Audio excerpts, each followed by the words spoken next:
¿Qué tal? Bienvenidos a la lección número 14 del curso básico de Doctrina Cristiana. Y con esta lección estamos terminando nuestro curso básico. En esta última lección, llamada El mayordomo de Dios, sí vamos a memorizar el último versículo de toda esta serie de textos bíblicos que hemos estado memorizando, y que yo espero de todo corazón que nunca se borren de tu corazón ni de su mente. El versículo que vamos a memorizar en esta última ocasión es la primera carta a los Corintios, capítulo 4, versículo 2. Dice Pablo: ahora bien, se requiere de los administradores que cada uno sea hallado fiel.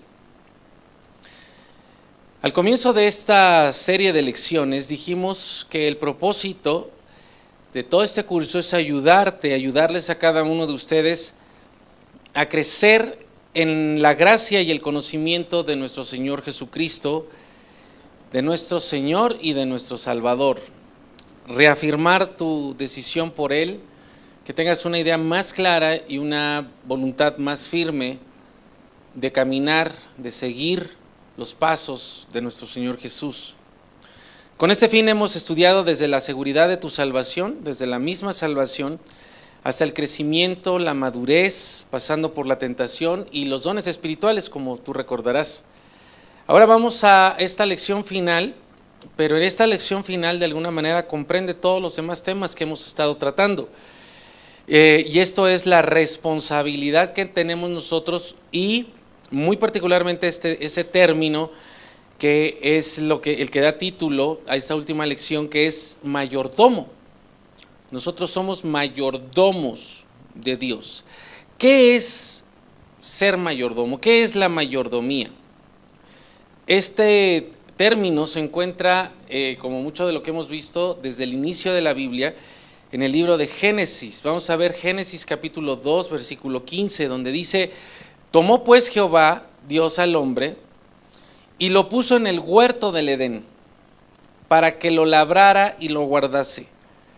Precisamente este texto bíblico señala que Dios puso la creación, todo lo que Dios creó, y eso es maravilloso, lo puso en manos del ser humano. Ahora, no se lo dio o no nos los da a nosotros como en propiedad y Él se desentiende. No, sino que nos las da con un propósito de labrarla, o sea, trabajar la tierra, y para guardarla. Dice ahí el texto de la Reina Valera, esa palabra precisamente es de donde se desprende el término mayordomía, porque es la palabra que traduciría a administración, ¿sí? Que en el griego se traduce del hebreo, que es el texto original, al griego, que lo traduciría por oikonomos, de donde se deriva la palabra economía precisamente. Y ese término economía, oikonomos, que traduce a la palabra en hebreo que es guardar, precisamente es el sentido de mayordomía, de administración. Entonces, no nos dio Dios la tierra en derecho de propiedad, sino que la puso o nos puso a nosotros para administrarla. Somos administradores, somos mayordomos de toda la creación. Nada es nuestro, todo es de Él, pero nosotros somos responsables de lo que Él nos ha dado. Dios sigue siendo el propietario y lo seguirá siendo hasta el fin de todo lo que hay, incluso de nosotros mismos.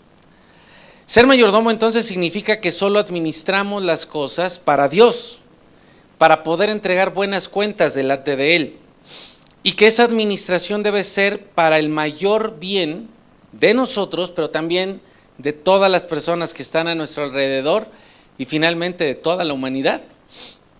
Usar las propiedades para un exclusivo beneficio personal y acumularlas con ese mismo fin no es el propósito original ni es el deseo de Dios. Entonces, todo sistema que se establezca sobre la base o que gire en torno de una acumulación de riqueza es contrario al propósito divino. Por eso es que podemos ver que todo lo que sucede alrededor nuestro, o en su mayoría, pues es contrario al modelo de Dios. Y vemos la destrucción que esto produce, que esto ha producido, la injusticia que esto ha producido y que nos está alcanzando cada vez más a todos, a menos que establezcamos los principios bíblicos en nuestra vida. Y este es básico. Dios no está en contra de la riqueza, ¿eh? De hecho, Él quiere que todos tengamos bendición, que todos tengamos abundancia. ¿Será posible esto? Y es difícil para nosotros tal vez entenderlo porque nos han enseñado a mirar a través de sistemas humanos donde la riqueza solamente la acumulan unos cuantos. Y se nos haría imposible pensar que todos pudiéramos tener abundancia, pero ese es el propósito de Dios. Lo que Él no quiere es la riqueza egoísta o explotadora, ¿verdad?, que pasa por encima de otros. De hecho, Él está en contra de esos sistemas. Cada hijo de Dios se convierte entonces en su administrador y mayordomo. Por lo tanto, si tú eres un creyente en Jesucristo, si tú estás escuchando esta enseñanza, seguramente lo eres. Tú eres un mayordomo de Dios y tienes que usar esa verdad y ponértela, ¿verdad? Vivirla día a día. ¿Cuál es la responsabilidad del mayordomo de Dios? El mismo texto que leímos y que aprendemos en esta ocasión nos los dice. Ahora bien, se requiere que los administradores, que cada uno sea hallado fiel. Ese es el punto. Eso significa que todo lo que eres y todo lo que tienes, tengas siempre bien claro que le pertenece al Señor. Y debe ser administrado de acuerdo a su voluntad, no de acuerdo a tu voluntad. Eso es básico, por eso esta enseñanza está aquí. No puedes fraccionar tu vida en una sección sagrada y en una sección no sagrada o secular, ¿verdad? Toda la vida le pertenece a Dios y por tanto toda la vida es sagrada. O sea, no está lo sagrado dentro de las paredes de un templo. Todo es sagrado, ¿sí? Lo que está afuera y lo que está dentro. Si dedicas parte de tu tiempo a servir a Dios, esto no quiere decir que quedas en libertad después de hacer lo que tú quieras en el tiempo que te resta. O sea, eso no, una cosa no te justifica la otra. No es voy a la iglesia, ya cumplí y entonces ahora puedo hacer lo que yo quiera. Esto no es así. Si contribuyes con parte de tu dinero para la obra de Dios, eso no te da derecho a gastar después todo lo demás sin tomar en cuenta la voluntad de Dios. Porque tú no eres dueño de tu dinero, de ese dinero que tú tienes. Tú eres administrador de ese dinero. Y cuando Dios te pide que le des a Él, no te está diciendo dame porque esa pequeña parte es la que solamente soy dueño yo. Él es dueño de absolutamente todo. Como muestra y recuerdo constante para nosotros, una demostración y un recordatorio constante en toda nuestra vida y que toda nuestra vida le pertenece al Señor, Dios nos pide que le dediquemos un día de 7 para que nosotros recordemos que los 7 días le pertenecen a Él. Es un recordatorio para nosotros. Y nos pide el 10% de nuestra productividad para recordarnos que Él es dueño de absolutamente todo. Esto lo podemos ver en Éxodo capítulo 20, donde están los 10 mandamientos. Y uno de los más importantes es recordar el día de reposo, Éxodo 28. ¿Para qué? Para santificarlo. Una demostración de un verdadero creyente es cuando pone el día del Señor en el lugar correcto, y ese lugar es el primero de la semana. No es el último, es el primero. Nosotros comenzamos nuestra semana recordando que ese día y todos los demás son del Señor. De la misma manera sucede con los bienes económicos. Malaquías capítulo 3, versículo 10 dice: traigan todos los diezmos al tesoro del templo, eso es lo que quiere decir alfolí, y haya alimento en mi casa, y pruébenme ahora en esto, dice Jehová de los ejércitos, si no les abriré las ventanas de los cielos y derramaré sobre ustedes bendición hasta que sobreabunde. Ahora, ¿dónde está toda la bendición? ¿Quién la tiene? La tiene Él. la tiene desde los cielos, ¿verdad? Nosotros administramos correctamente lo que es de Él y Él nos da más, porque somos hallados fieles y ese es un principio de vida. Si somos fieles en lo poco, Él nos va a dar más para que para que sigamos siendo fieles. ¿Cuándo para eso? Nunca, ¿verdad? Mientras nosotros seamos fieles, Él nos sigue dando más. Así que cuando consagramos el día de reposo a la adoración a Dios, enfocarnos en Él, y cuando entregamos nuestros diezmos y nuestras ofrendas, donde debe de ser, en el tesoro del templo, aquí, estamos dando testimonio doble. Por un lado, damos testimonio de gratitud por las bendiciones que Él nos ha dado. Dios, gracias porque nos has sostenido hasta este momento. Por eso venimos acá, para agradecerte, por eso nos queremos reunir con tu pueblo, para cantarte, para darte cantos de gratitud, ¿verdad? Por lo que has hecho. Y estamos diciendo como Salomón, el hombre más sabio, ¿verdad?, de la historia.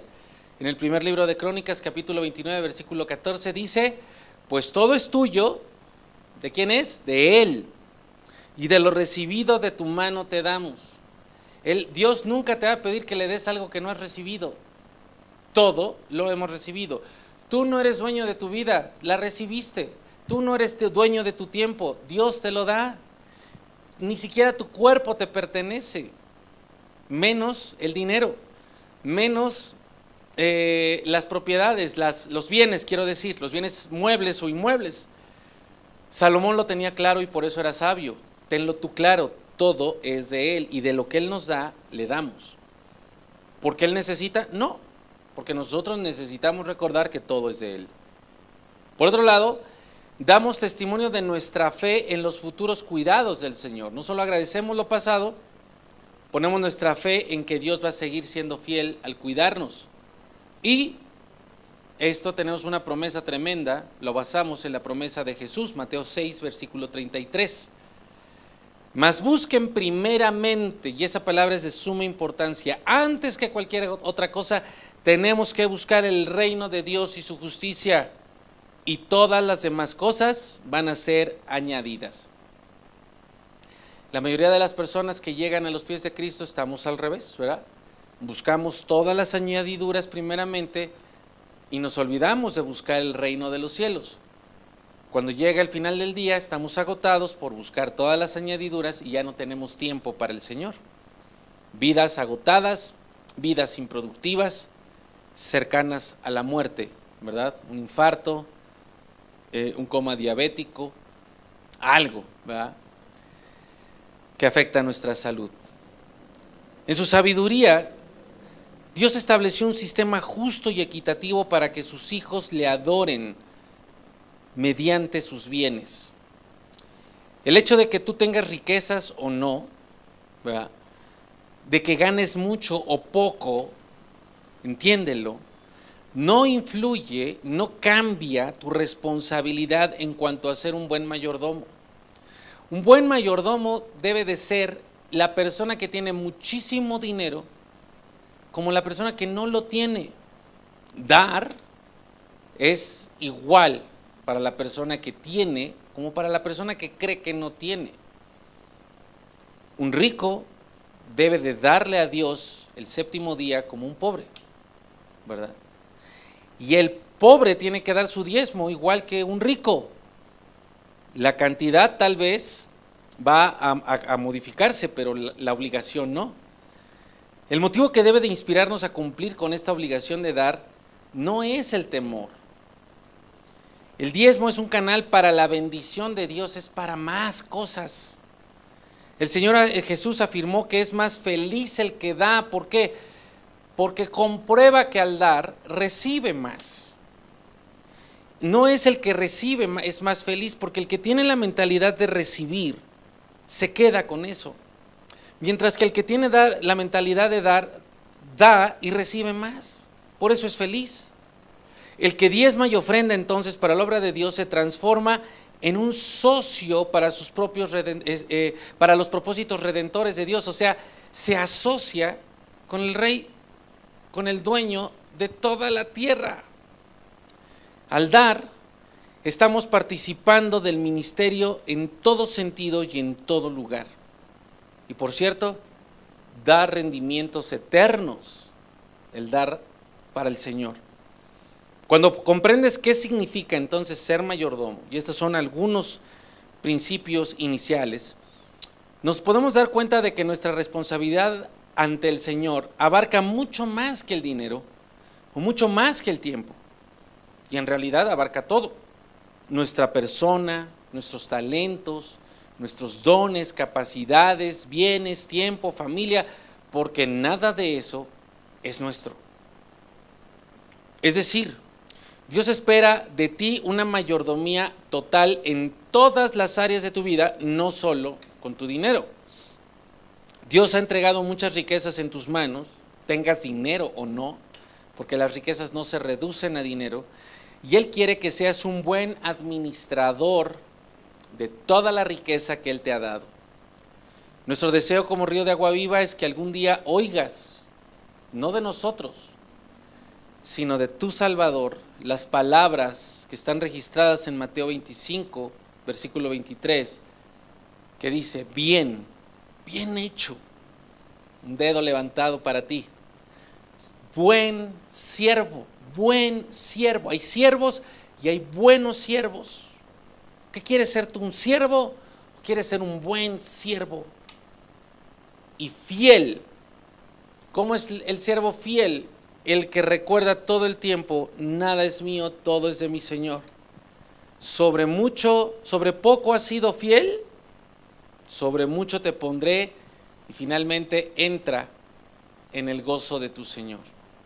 Este gozo inicia desde nuestra vida sobre la tierra para nunca terminar por toda la eternidad en la presencia del Señor. Con esto estamos terminando nuestro curso básico. Esperamos que sean de bendición las enseñanzas que son la base de tu nueva fe, de tu nueva vida, de tu vida en Cristo. Deseamos que estas bases sean, las uses tú, el cimiento, que sean el cimiento para todo lo que vas a construir en el futuro, para que tu casa no caiga, tu vida no se caiga. Pero esto es solo el principio. Por eso yo, como tu pastor, te animo a que des el siguiente paso. Y ahora no solamente reafirmes tu relación con Jesucristo, sino que reafirmes también tu relación con la iglesia donde Él te ha puesto, con Río de Agua Viva. Por eso tienes que conocer y ser enseñado en el curso de los principios que nos rigen, el curso de principios rectores. Que Dios te bendiga, y espero esa oportunidad para verte, para seguir sirviéndote nuevamente. Hasta luego.